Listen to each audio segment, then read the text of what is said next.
Before we begin this video, I recommend that you visit google.com and search for dinardata.com. This website is a great resource for the latest updates on Dinar Guru news, all conveniently located on one page. For more information, I encourage you to visit the site. We were warned that we would see rough things before it happened, and we are. I firmly believe we are much closer than it appears. They could just pull the trigger at any time. Iraq and Sudani are doing a good job because I looked at Maliki, Abadi, Kutumi. I don't see them as the equivalent as Sudani. These three prime ministers were all bad. In Iraq they have the ability to do a controlled free float. People ask me, why doesn't Iraqi Dinar free float?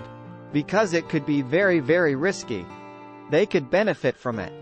They might go in the right direction. People might think they have something to offer, worth investing into, that they have a bright, strong future. Which I think Iraq does, and I think they could benefit from being on the Forex, but they have to have the restrictions removed off their currency. Iraqi Dinar is on the local one, Forex. They're not on the big Forex. LOP. If they're going to LOP, they don't need to shut the dollar off in their country. They don't need to reduce their money supply. They don't need to get rid of the 50 dinar note. They don't need to pass banking laws. They would have said that's what they wanted to do. They said they wanted to add value to their currency, and that's it. They're going to be building roads, railways, building residential cities, industrial cities. How are they going to do that without being Article 8 complaint? Television.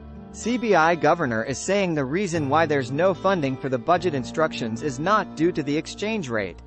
He's saying it's internal. Frank, actually, it's due to the relationship between the dinar and the American dollar. That's the exchange rate that they're talking about. Notice they have to clean the floor of the CBI from all terrorism, and that's why they're also doing this. The monetary reform plan is moving forward very nicely. What we got in report today was all the rates are extremely good. And we know that the dinar came back up on the Forex yesterday and came back up on the streets for trading on Forex and on the bank screen today. The rates are very good. Iraq has a secret asset many people are not aware of. The ancient city of Babylon is only 54 miles from the capital city of Baghdad. The gold deposits have not changed. The only difference, Iraq was busy drilling for oil. It is reported gold production value could someday rival or equal oil production value. This massive amount of gold is still in place in Iraq today. The eastern Baghdad region, the western desert and the Kurdistan area have all been discovered to have enormous gold deposits. Mining operations are currently underway. There's still problems with the exchange rate. Right now the solution they've come up with is increasing the interest rates for customers if they deposit their money and leave it there, in a bank. 7.5% is a pretty good size interest rate if you're going to leave your money in a deposit at your bank. In the past we used to have stuff like that, but we don't anymore, unfortunately.